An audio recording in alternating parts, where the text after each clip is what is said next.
Okay, we're going to talk about Chromie. Where does Chromie really fit in the meta? How does she function? All this stuff, right? We've seen so many changes with Chromie over the year. I think they finally have her in a really good spot in terms of balance, in terms of what she brings to a fight. And overall, now she can actually do siege damage and things like that. As a result, they had to nerf some of her instant blow up potential, and now we're looking at something different. Her Sandblast is your main go to here. This is a lot easier to hit. They've changed speed on this, the projectile speed where it actually ramps up in speed. So there's a lot of different things you can do with this. Then you also have the mimic, the echo. There's a really, really important thing you got to know about the echo. It now is going to copy whenever you auto attack, whenever you sandblast, it will do that again. Now, we all know it also shoots your sandblast. But I feel a lot of people that play mages don't like auto attacking. This is absolutely crucial to basically every hero in the game, but it's even more crucial to get more value out of Chromie. Now, I'm scared of auto attacking. Like I'm really scared. My Q is enough. I'm gonna press W also. You have to auto attack as Chromie. You have 7 auto attack range. There is almost no reason why you shouldn't be auto attacking. And I'm stressing this because part of your build is going to be reliant on auto attacking. Plus, you're leaving a lot of damage on the board if you don't. I'm talking about thousands, tens of thousands of potential damage if you're not auto attacking. Sandblast, you're going to cast it at heroes. Sure, that's all well and good. Dragon's Breath now has pretty decent wave clear in terms of minion waves, and it can snipe some people and do some damage, or as a zoning technique. Time Trap, we know we put this down, and we can do a lot of different stuff with this, which we'll get into on the level 4. And then, of course, you can detonate that. Slowing Sands and Temporal Loop. We'll talk about those as well. So, level 1. Look, this is a pretty straightforward build. Time Walker's Pursuit, not a fan of it, although this would be my second choice. Deep Breathing, definitely not a fan of it. If you think that you're somehow going to become some dragon's breath god, that you're going to do all this damage and people are going to stay there and let you hit them, then you're delusional.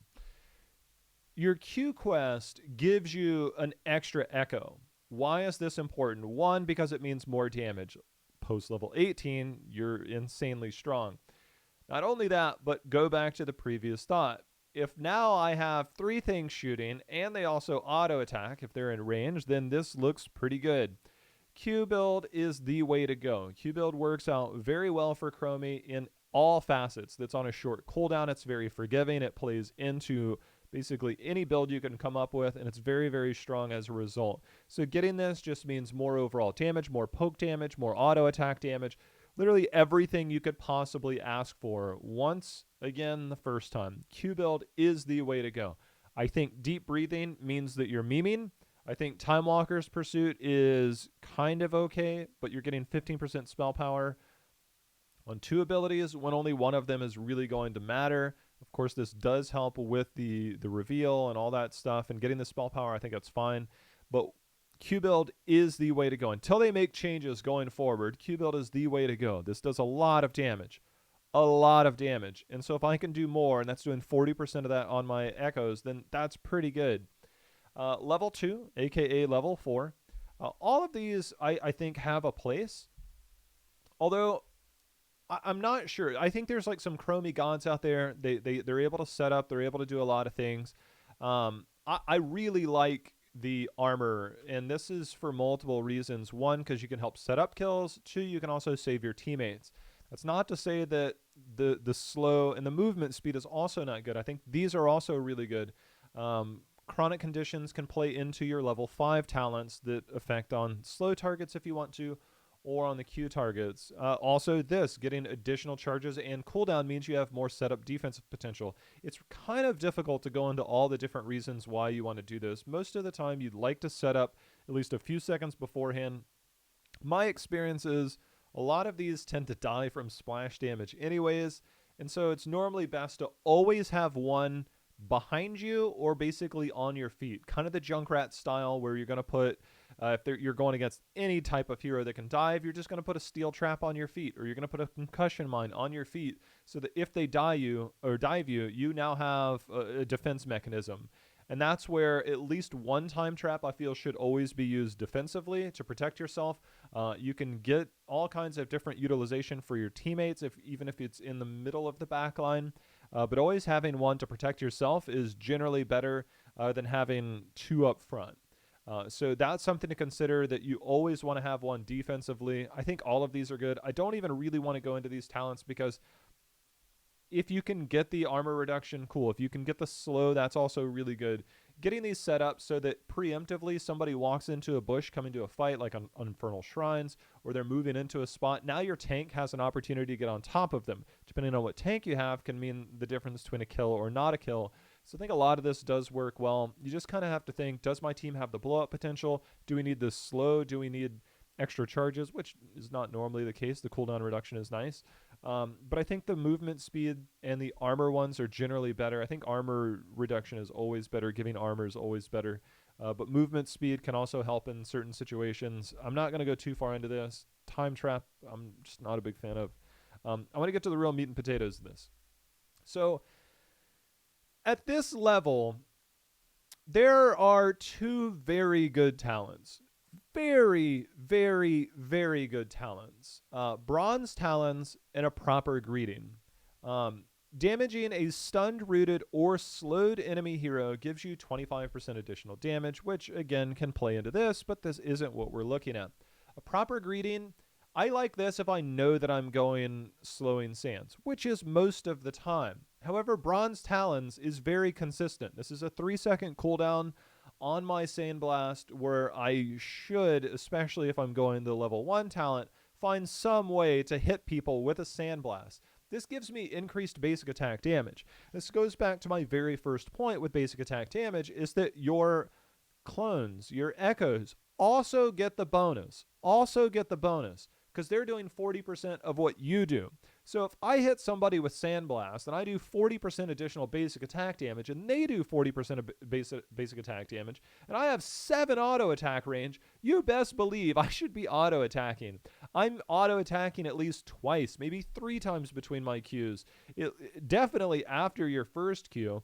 And so with that, Chromie, you're going to Q auto, and you're going to do a lot of damage. If you have clones there, your echoes there, it's a lot of damage. Even if you're just hitting a tank, you're talking about hundreds of damage that you're dishing out just off your auto attacks. So now all of a sudden, Chromie, even at level 5, does a lot of damage. Now, for what it's worth, her auto attack damage at level 1, I believe, is around 82. So it's not that high comparatively. Raynor and Zul'jin are right around the lower 100s at level 1. Variables, of course, come into play with both of those. So it is a little bit lower for all intents and purposes. A proper greeting also is really good, because this is 25% additional damage even on your abilities, which if I'm going slowing sands, which is more often than not, 25% additional damage, I can hit them easier with my Q. I can auto attack them. Even if I'm thinking Bronze Talons, I Q auto, I can only get 1 auto attack bonus, or I take that back because this is for 5 seconds. They take 50 or 40% damage on each one. But if I can slow them down and get this, I'm getting auto attack damage permanently. If I have any type of slows or roots on my team complementing that, that makes it easier. And a proper greeting now becomes a pretty good talent as well. I can keep a lot of people. This is good on choke point maps where I know that they have to walk through this, or at least get clipped by it to try and skirt around it. And now I'm getting bonus damage no matter what. Because the slow on my slowing sands is so much, this is much easier to guarantee damage. Bronze Talons, I like this for the consistency factor, because I'll always be hitting my Qs. It's not hard to hit them. And then I'm always going to have basic auto attack damage. Now, if I miss a Q, then I do have that weird 1-second downtime. But overall, I should be getting multiple auto attacks out between my Q cast, and then hopefully getting the bonus damage. My echoes are doing damage, I'm doing damage, and I'm not just casting Q and W and running in a circle. That if you're pressing Q and W and then just standing around waiting for your next Q charge, you're playing this hero terribly wrong. I'm talking about 200 plus damage like per auto attack. And if I can get 3 auto attacks out in those 5 seconds, 4 auto attacks if I'm actually busy, That's almost 1,000 damage later in the game. 1,000 damage just from auto attacks. So if you're that Chromie player that just presses Q and does an auto, you're doing something terribly wrong. You have 7 auto attack range. I'm going to continue to stress this because this is a major part of what Chromie's functionality is. If a hero has 7 auto attack range and you can't figure out how to auto attack, go play a tank or a healer, okay? A proper greeting does give you that bonus damage, I think, in choke point maps where you know that you're going to hit them. In more open maps, you might consider going away from slowing sands, but Bronze Talons will always be consistent. No matter whether you go slowing sands or not, Bronze Talons consistency, a proper greeting, team dependent, kind of, slowing sands dependent most of the time, map dependent, pretty much the determining factor. So you have a lot of different variables on when to pick this. I do like slowing sands a lot no matter what. Even on open maps like Battlefield of Eternity, I can create choke points at that point so they can't come at me. I actually think she's really good on Battlefield of Eternity also. It also makes it hard for people to siege up onto stuff. If they're defending against an Immortal or a Punisher, I can now put the slowing sands on the gate so they can't really walk into it or walk away from it. So a lot of those things work in my favor as a Chromie player, and we'll talk about that now since slowing sands, getting this initial slow means initial proc. This does cost mana per second, and since Time Walker's Pursuit is no longer the #1 pick, slowing sands can have a negative impact over a long period of time. Creating a choke point and not using your W is probably going to be your #1 benefit. Saving that 65 mana, it is easier to hit targets that are on that, or if I need to zone, you don't always have to press W. I can use the slowing sands to utilize to choke out an area, not use my W so I can keep it up longer, continue to Q, continue to auto, and only use my W if I know I have guaranteed damage with it or I'm setting up a kill. So a lot of what slowing sands does helps out choke points, creating choke points, like figuring out different things. Maps where this might not necessarily be great. Hanamura seems pretty silly to be running Chromie on that map anyways. But on Volskaya, controlling points is really good. On Battlefield of Eternity, controlling points is really good. Cursed Hollow, creating choke points or controlling choke points is insane.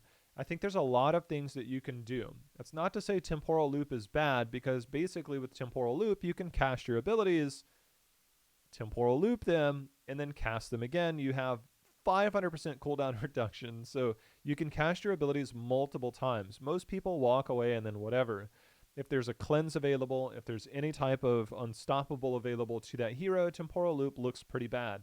Johanna, Leoric, Garrosh all look pretty bad. Sylvanas should be able to E out of it. Garrosh can toss people. Healers can cleanse you. Temporal Loop can basically just be It is a 50-second cooldown, so it's not bad. I just think slowing sands, again, consistency is the name of the game. You have to think for yourself, when is Temporal Loop good? Do they have a cleanse? If the answer is no, Temporal Loop looks really good. And not many healers have cleanse. Do they have a lot of heroes that are going to be super tanky or have some way out or some defensive mechanism? If so, that's going to be gone. The hard part with Temporal Loop, old school Chromie with Temporal Loop could one-shot somebody because her abilities were kind of ridiculously strong. So Temporal Loop used to allow you to just absolutely blast somebody with one of her old level 7 talents or old level 5 talents, and you used to be able to one-shot people for the most part. Since they reduced her damage, it requires you to hit all of your abilities, and then it requires you to hit all of your abilities a second time, which if you've played the new Chromie with Dragon's Breath, you know that's not as easy as it sounds. So because you took away that one shot, and because you're playing a mage role, it's not that often that you're going to have the right type of burst follow-up behind that. So that's what makes Chromie difficult to go into Temporal Loop. If I have some added CC from my team or some follow-up CC, Temporal Loop now means that we can lock somebody in place, then we can produce enough damage. So there are circumstances where Temporal Loop can be better. I think that for the sake of consistency and setting up a lot and getting more value throughout the duration of a fight instead of trying to blow up a target, slowing sands generally better. Now, level 13...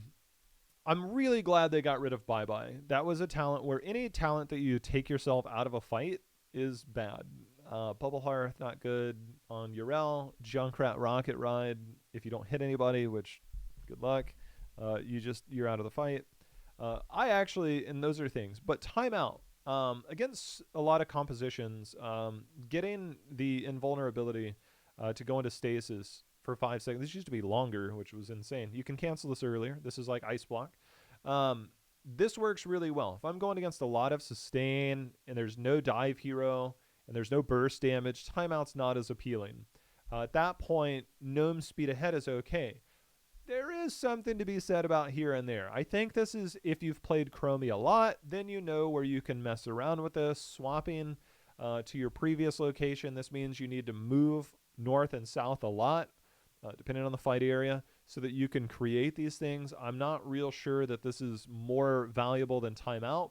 If you're being dove, timeout can still be good. It means people have time to save you because nobody's going to sit on your body for 5 seconds.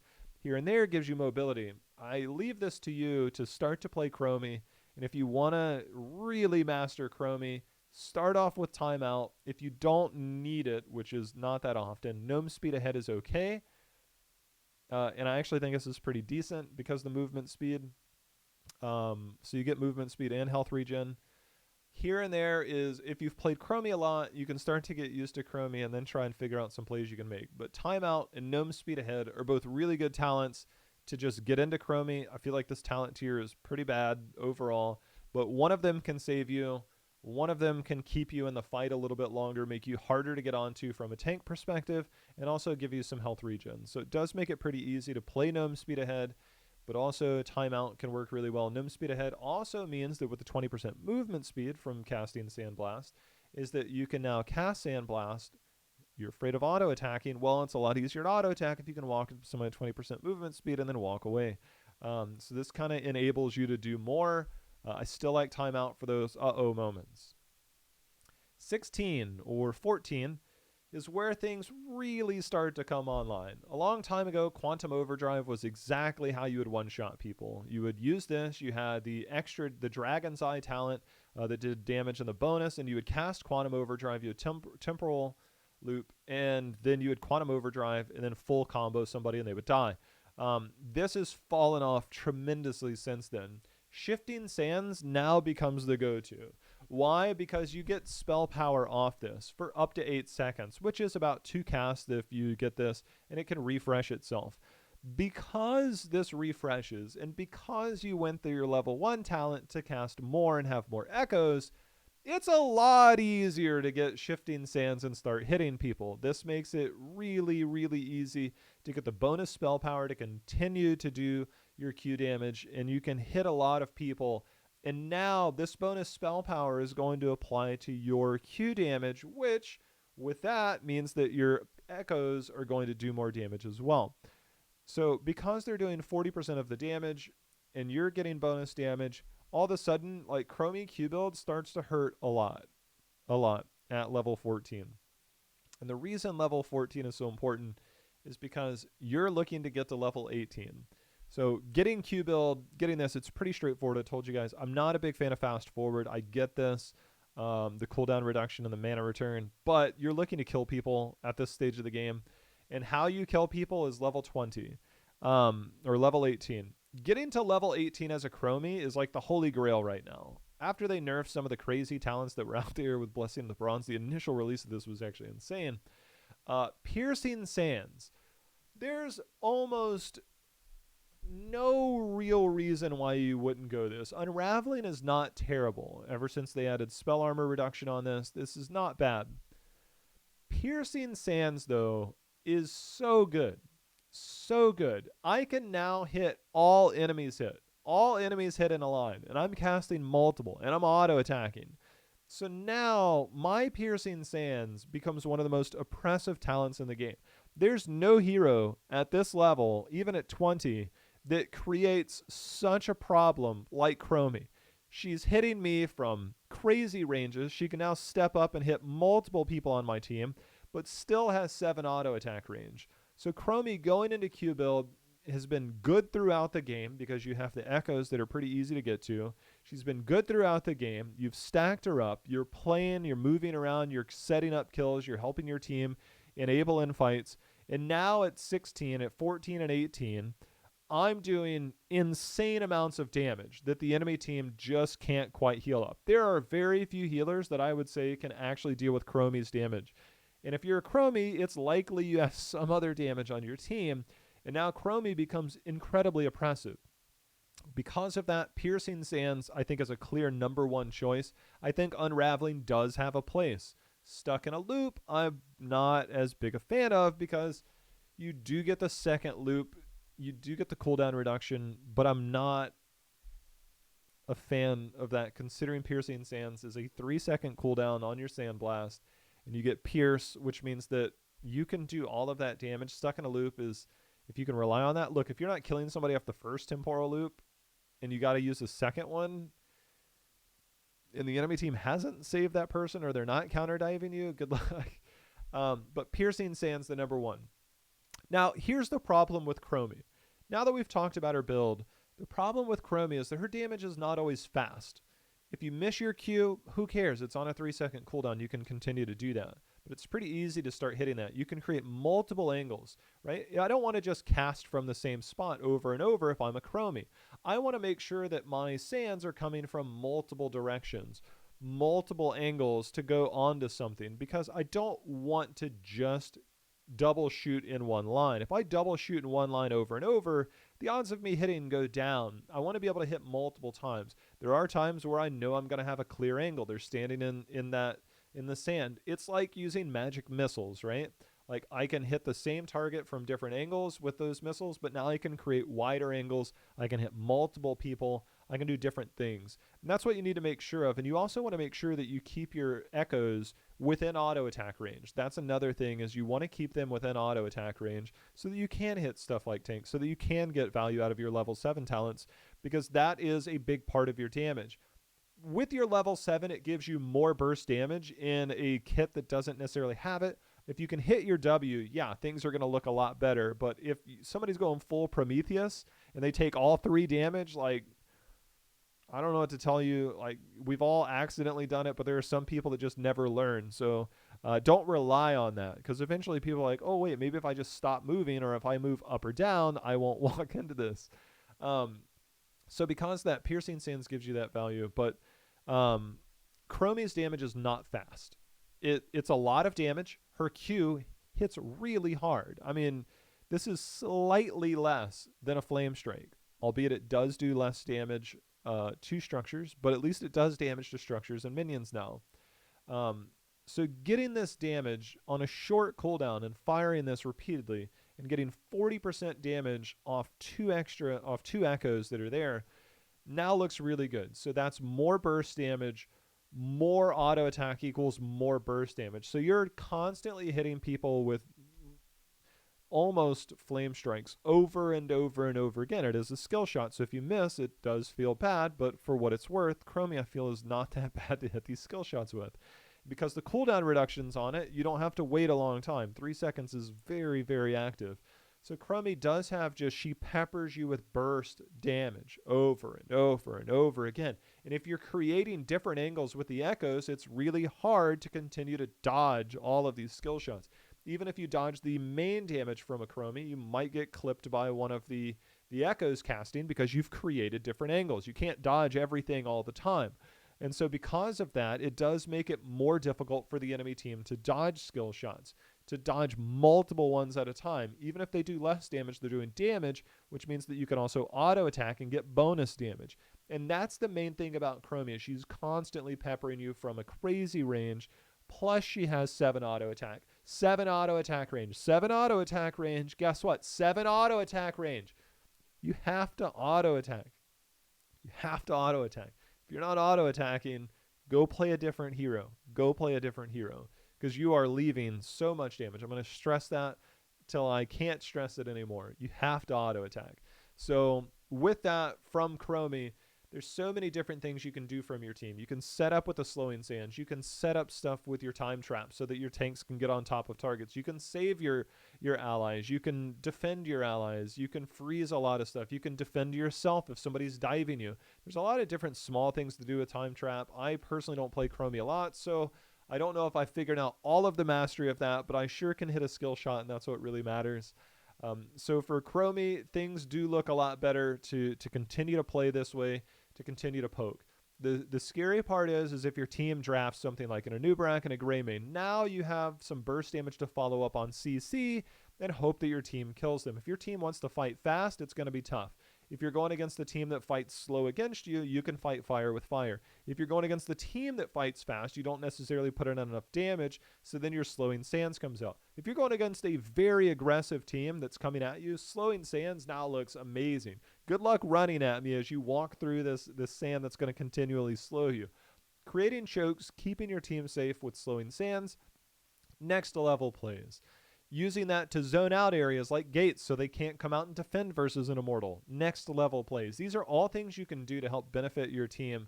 But Chromie is not in every comp, not in every map one. I really do believe that Chromie can fit into a lot of different maps. I don't really like her on open maps like Alterac Pass or Hanamura or even Brax's Holdout, where I know I've got a lot of people there. Her wave clear is not that great when it comes to the objective if you do lose. And so Chromie, it used to be one of Chromie's best maps. It used to be. But the only time you can reliably pick Chromie on that map is when you know you have reliable CC from those around you. Because you're the mage, you generally are going to have an auto attacker next to you. If that auto attacker is Zul'jin and you guys lose the objective, you don't have very good wave clear. And you better hope you have a Johanna, because that's really going to be about it. If I have a Phoenix, however, now things look a lot easier because I can have my Phoenix help do some of the wave clear. I can do some of the wave clear. But if I have a Muradin, I'm still going to suffer. So because of that, you have to be a little more choosy on Brax's Holdout, because if you lose an objective, which at some point it's going to happen, you don't just run the table all the time. So Brax's Holdout can be tricky and you need to watch out. Alterac Pass, not a fan of. Infernal Shrines, because your Q is going to get blocked a lot, not a big fan. Maps like Towers of Doom, Poke City, let's go. Volskaya, not bad, does take you a while to get ramped up, and losing early objectives can really hurt you. You do have a lot of opportunities early in that first fight to make an impact, though. Tomb of the Spider Queen, iffy because the rotations. Battlefield of Eternity, I actually like her here. Sky Temple, big no. Cursed Hollow, not bad. Garden of Terror, I don't really play quick match, but I would say that she's above average there. Blackheart's Bay, not bad around the fight point. Dragonshire, underrated. I think she's really good if you have a good four-man composition where somebody can constantly rotate mid to soak, leaving a 3-man at the bottom where your 4th rotates in. Chromie can poke for days on that shrine and make people's lives miserable with time traps. And post level 8, slowing sands on a choke point like that, very good. So a lot of maps I think do favor a lot of what Chromie does. I do think the open maps can really hurt her playstyle. They're not terrible there, but trying to hit skill shots where people can literally dodge in any direction makes it really hard to land those on a more consistent basis, whereas Battlefield of Eternity, Towers of Doom, much closer quarters. Cursed Hollow, although Cursed Hollow I'm not a big fan of because multiple reasons, but in the right circumstances, she can look really good there because she does have long poke range. She does create a burden for the enemy team. Warhead Junction, I don't even want to mention that map anymore. So there's a lot of comps Chromie fits into. There's a lot of comps Chromie doesn't fit into. And if you're wondering why you don't see more Chromie, I would say this. The lack of consistency you get from Chromie versus a Jaina, versus a Kael'thas is significantly less, I think, in the wave clear and damage department, and you're relying on bigger skill shots. It's kind of like playing Orphea. If you can land all of your skill shots as Orphea, she looks better than those other heroes I mentioned. If you miss 1 or 2 of them, now things look a little bit weird. So for that reason, I think that's why we don't see a lot of Chromie, although I don't think she's in a bad spot. So hopefully with this video, maybe you say, you know, I'll give Chromie a shot, see if I can make it work. I'm going to stop going W build because it's bad. I'm going to start auto attacking. And all of a sudden you're like, huh, I'm topping the damage meters in every game because all I have to do is hit my Qs and auto attacks. And if I'm asking you to do 2 things as a Chromie, that's not bad. Everything else is a bonus between hitting your W, getting your time traps to set up. All of that is bonus stuff. They are necessities that you should do. But in terms of the absolute minimum that you can do, it's more than what you can do in a lot of other heroes with Chromie. So that's Chromie, and hopefully that goes well for you to see if Chromie is a hero you like. Battlefield of Eternity, I like it a lot. But if the enemy team is super aggro, good luck. Or if your team doesn't know how to stall and let you poke, good luck. That's the biggest problem. So there you go. That's Chromie.